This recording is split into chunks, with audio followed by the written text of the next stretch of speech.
इंद्र कुमार जी, लखनऊ से। काफी रात। महाराज जी सादर वंदन। महाराज जी कृपा कर बताइए कि भक्ति करते हुए आत्मविश्वास कैसे बना रहे और अहंकार भी ना आए। वही भक्ति ही बढ़ाती है विश्वास। बिनु विश्वास भगति नहीं, ते बिन द्रवहि न राम। राम कृपा बिनु सपने जीव न लह विश्राम। जब हमारा भगवान से अपनापन हो जाता है तो हमारा विश्वास दृढ़ हो जाता है। बिना श्रद्धा विश्वास के तो भक्ति मार्ग में प्रवेश ही नहीं है। भवानी शंकरो वंदे श्रद्धा विश्वास रूपिणो, याभ्याम बिना न पश्यन्ति सिद्धा स्वांता स्थमीश्वरम। श्रद्धा विश्वास के बिना हृदय में विराजमान भगवान है और हम कहाँ अनुभव कर पाते हैं। तो हमारा श्रद्धा विश्वास भक्ति से ही बढ़ेगा। जैसे जैसे हमें भजन करते हुए अनुभव होगा वैसे विश्वास होता जाएगा। कई घटनाएं जीवन में ऐसी आई कि जिसमें केवल भगवान ही निवारण कर सकते थे। तो जैसे ही निवारण हुआ तो हमारा विश्वास और बढ़ गया। जैसे ही निवारण हुआ तो हमारा विश्वास और बढ़ता चला गया और समर्पण होता चला गया। तो कभी कभी माया ऐसा विक्षेप करती कि जहाँ हमें विश्वास करना चाहिए वहाँ वो ऐसी लीला कर देगी कि हमें अविश्वास हो जाए। पर हमको अपने भगवान से विश्वास बनाए रखना है। अगर विश्वास नहीं रहा तो हमारे पास कुछ नहीं रह जाएगा।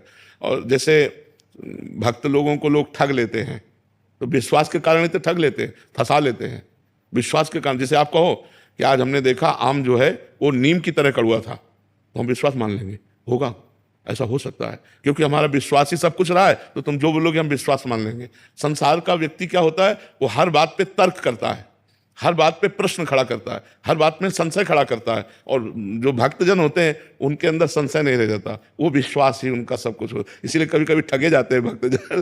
कभी कभी उनको लोग बावरा समझ लेते हैं, वो बावरे नहीं हैं, वो बहुत बड़ी वस्तु प्राप्त किए हैं, भगवान के विश्वास में है। कई बार लोग उनको फंसाने की चेष्टा करते हैं, तो उनका फंसना भी मोक्ष है, उनका फंसना भी, क्योंकि वो विश्वास, कबीरा खुद को ठगाइए। तो जब हम भक्ति करते हैं तो हमारा स्वभाव ऐसा बनता जाता है कि भगवान पे तो जाने दो, हर एक पर विश्वास हो जाता है, हर एक पर विश्वास हो जाता है।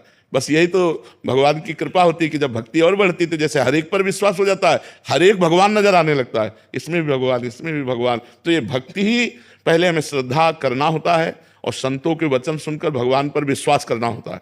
फिर विश्वास दृढ़ हो जाता है और जहां दृढ़ विश्वास हुआ तहां भक्ति महारानी का प्रभाव प्रकाशित हो गया, हृदय आनंद से भर जाता है। पर विश्वास भगवान से ये प्रार्थना करे कि चाहे जितना कष्ट देना विश्वास न टूटने पावे।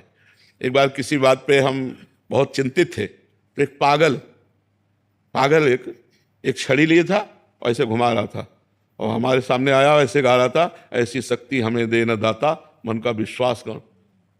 हमारी तरफ देखा, मुस्कुराया, चल दिया। हम उसको पंचांग प्रणाम किए थे कि प्रभु इस रूप में आकर के हमको उपदेश दे रहे, ऐसी शक्ति हमें दे लदाता, मन का विश्वास कमजोर होना। तो हमें बहुत अच्छा लगा कि भगवान इस रूप में आके हमें उपदेश दे रहे कि संशय मत करो, मेरे पर विश्वास करो। तो भगवान से प्रार्थना करनी चाहिए कि आप ऐसी कोई लीला मत कर देना महाराज जिससे हमारे विश्वास में कमी हो जाए, हमारा विश्वास बढ़ता रहे। विश्वास बढ़ गया तो जीत गए और विश्वास चला गया तो फिर निराशा हो जाती है। जैसे हमारी कोई ऐसी बात है जो केवल भगवान से बननी है, कोई बना ही नहीं सकता। ऐसी कई बातें होती हैं जिनको हम किसी से कहें तो उपहास के पात्र बनेंगे और वो केवल भगवान ही जानते हैं। और वो बात बन गई तो आपका विश्वास एकदम पहाड़ जैसा बन गया। और अगर वो बात रद्द हो गई तो लगा यार भगवान से भी प्रार्थना किया, कोई नहीं सुनता, कोई नहीं सुनता, वो भगवान के प्रति अविश्वास होने लगता है। तो हमें भगवान से प्रार्थना करनी चाहिए कि आप हमें विश्वास दीजिए, ऐसे आप हमको अनुभव कराइए जिससे आप पर विश्वास हो जाए कि आप हमारी बात सुनते हैं, आप हमारे हैं, आप हमारे पास हैं। ऐसी प्रार्थना भगवान से करें तो भगवान के संतों के वाक्य सुनने से हमें भगवान पर विश्वास होने लगता है। तभी तो लोग गंदे आचरण छोड़कर अच्छे आचरणों की तरफ बढ़ते हैं। और जब हम